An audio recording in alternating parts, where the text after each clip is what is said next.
रफा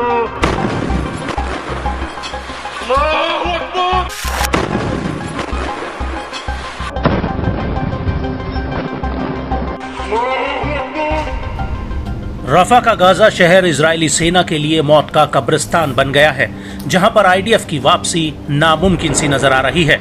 रफा का आधे से ज्यादा हिस्सा इजरायली एयर स्ट्राइक में खंडहर में तब्दील हो गया है, लेकिन उसके बावजूद हमास के लड़ाके इस पूरे शहर पर अपनी पकड़ मजबूत बनाए हुए हैं और अब यही खंडहर हमास के लिए सबसे बड़ा हथियार साबित हो रहे हैं। इन खंडहरों में से हमास के लड़ाके एक पल में निकल कर आते हैं और इजरायली सेना पर हमला करके पलक झपकते ही कहीं गुम हो जाते हैं।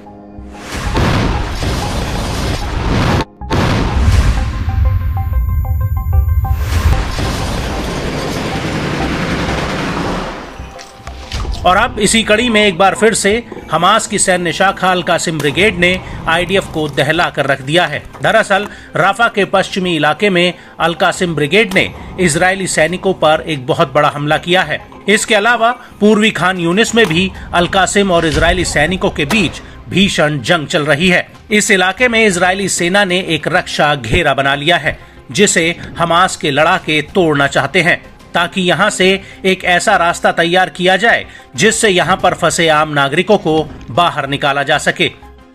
और इसी कड़ी में अल कासिम ब्रिगेड ने यहां पर इजरायल के कई टैंकों और D9 बुलडोजर पर बड़ा हमला किया है।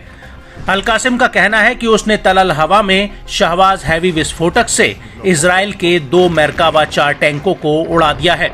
अल कासिम का कहना है कि इन टैंकों के आसपास बारूद बिछा दिया गया था और जब ये बारूद फटा तो उस वक्त टैंकों के आसपास कई आईडीएफ सैनिक भी मौजूद थे।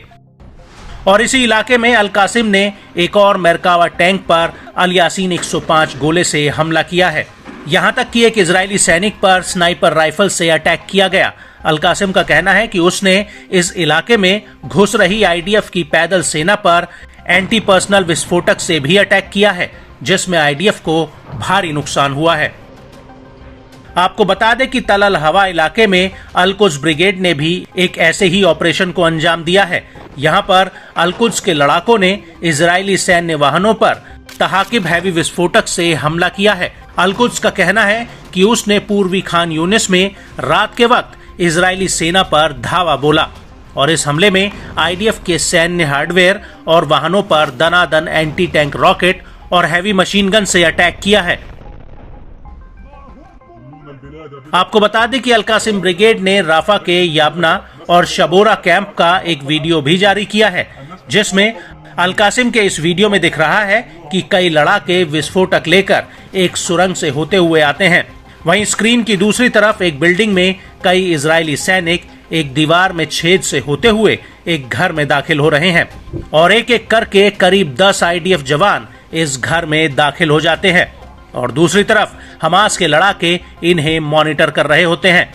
और जैसे ही घर में 10 जवान इकट्ठा होते हैं, वैसे ही घर में रखे विस्फोटक को उड़ा दिया जाता है, जिसके बाद पूरी स्क्रीन ब्लैक हो जाती है।